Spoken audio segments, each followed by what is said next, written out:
Welcome back, everyone, to another episode of the Film Room on the channel. Today, we're breaking down new Steelers offensive lineman Isaac Seumalo. Seumalo is coming off the best year of his career for that Eagles dominant front.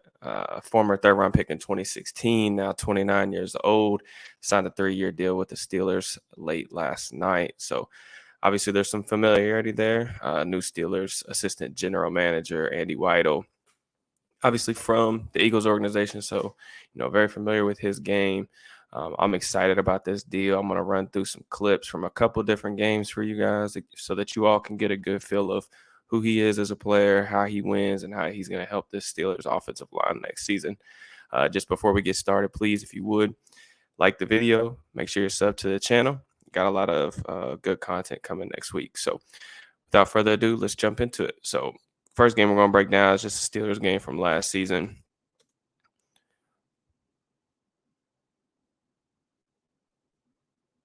I think everybody remembers this play for the huge A.J. Brown completion that kind of set this thing up. But Seumalo does a good job here, takes an aggressive stance. Carlos Davis is a backup, so he kind of just dominates his rep, honestly. But kind of tries to hit him with a cross chop. But Seumalo does a good job not giving him that outside hand, but also mirroring, just moving his feet, staying on balance, moving his feet, riding him up the arc. You'll notice this as a theme throughout the clips, man. Some of these pockets that Hurts has to throw to, are just beautiful. Next play, this one's going to be against Montravius Adams. Him and Lane Johnson were just always in sync last year, it felt like. But he does a good job recognizing stunts and passing them off to his teammates. You can see Adams here. Once his helmet kind of turns towards Lane Johnson, Seumalo is going to get this extension and then kick backwards to get ready for the looper that's coming across. Really just that recognition, understanding what defensive lines are trying to do with their games and their stunts.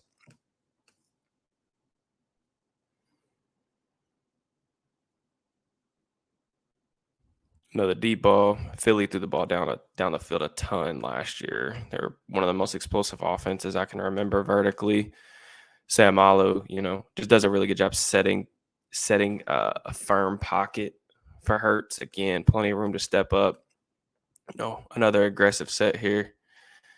A little play action run fake, pump and go. Seumalo does a really good job again, just mirroring movements here. He kind of creates this first significant contact. He's able to just keep Wormley at bay.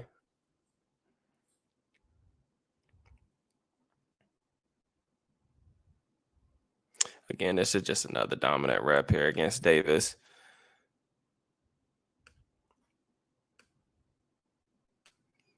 He's going to try to hit him with a cross chop and then spin backwards. But Seumalo plays with really good balance. So you oftentimes you oftentimes just see him stand on balance. He never, gets caught lunging out of position. But you see just the mirror ability with his feet, doesn't give him that outside hand too early, stays on balance, moves his feet. Really good rep.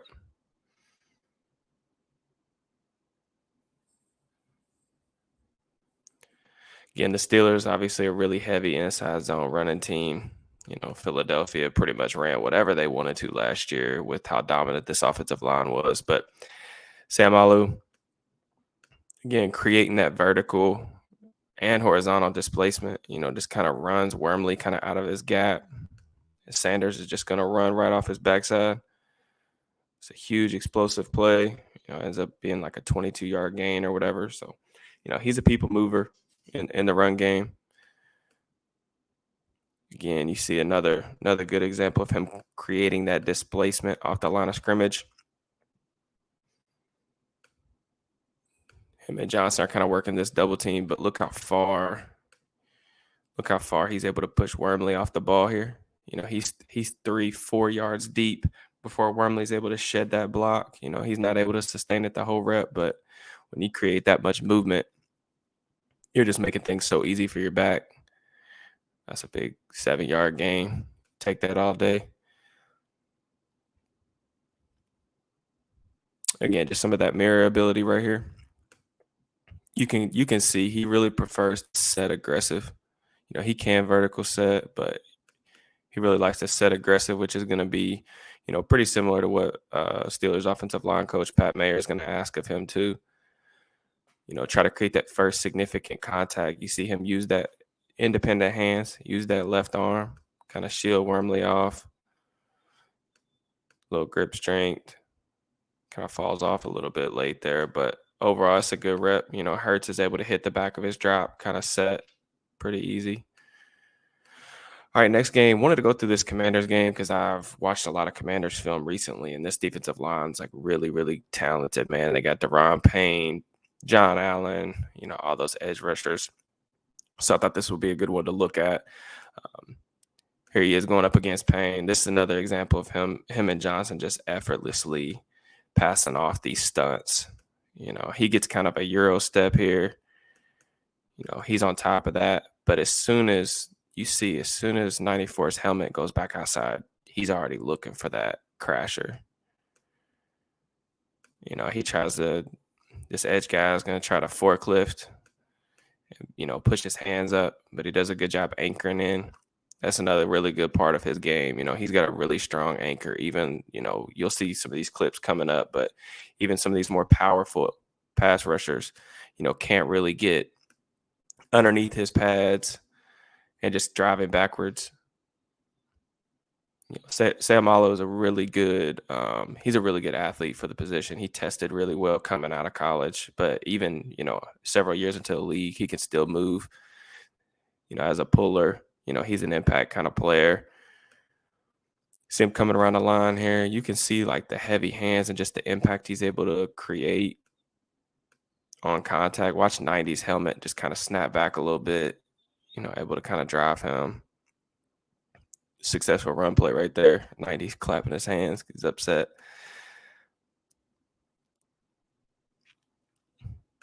Just another rep here. Just staying patient with his hands. Staying inside. Touchdown. Again, some of these pockets that Hurts was working with last year, I'm extremely jealous of. Another inside zone rep. Or, excuse me, this might be outside zone, but another zone rep. But you see Seumalo, he working this double with Kelsey. They're going to create some displacement there, knock Payne off the ball, and then immediately, he gets his eyes on this play side linebacker, targets him, kind of just moves him out the play. This play side linebacker, he's trying to fill this gap for his run fit, and he gets moved all the way outside the 10-yard line. The numbers there. It's a good rep.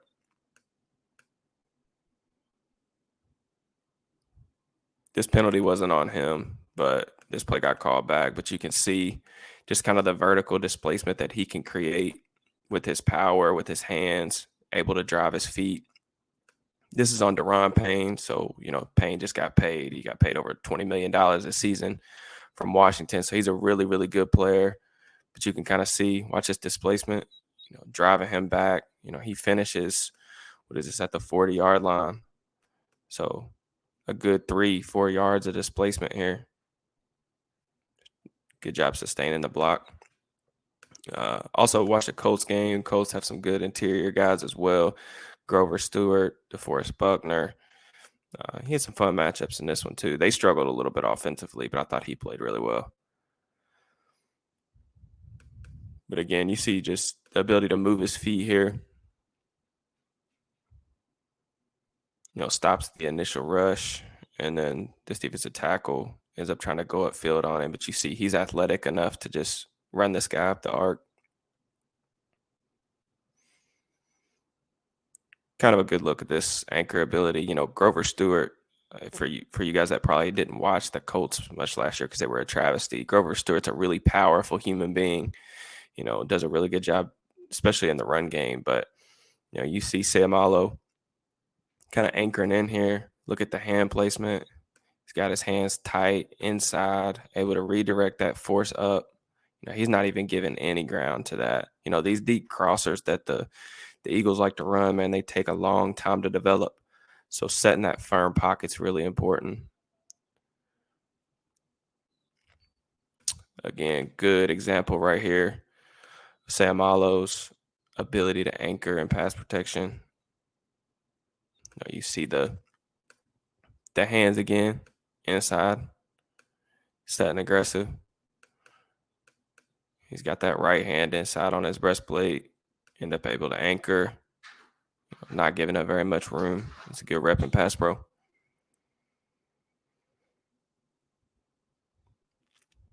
This one's going up against Buckner. He has, the advantage based on alignment, but I like just the body positioning here. He's got that backside hand inside, able to turn him out and then just hold up right there. Look at that lane that Sanders has to run through.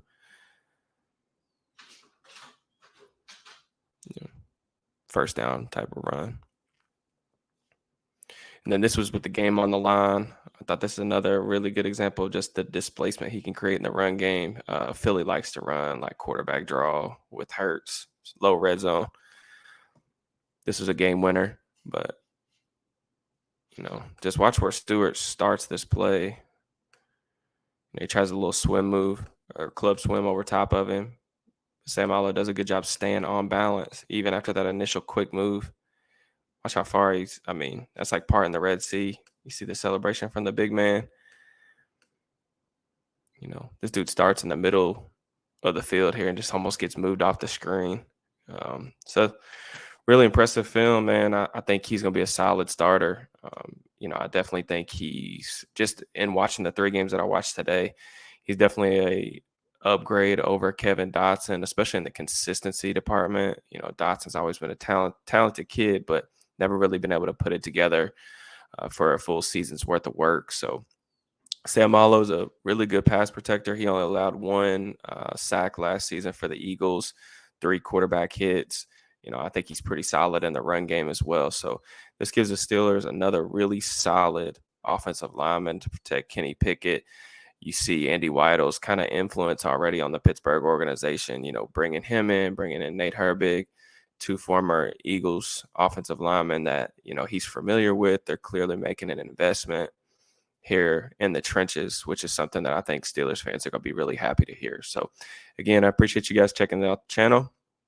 If you would, just please, if you stay till the end, make sure you like and subscribe. That really helps me out. And we will be back again here probably tomorrow in a couple of days at least. So y'all have a good one. Peace.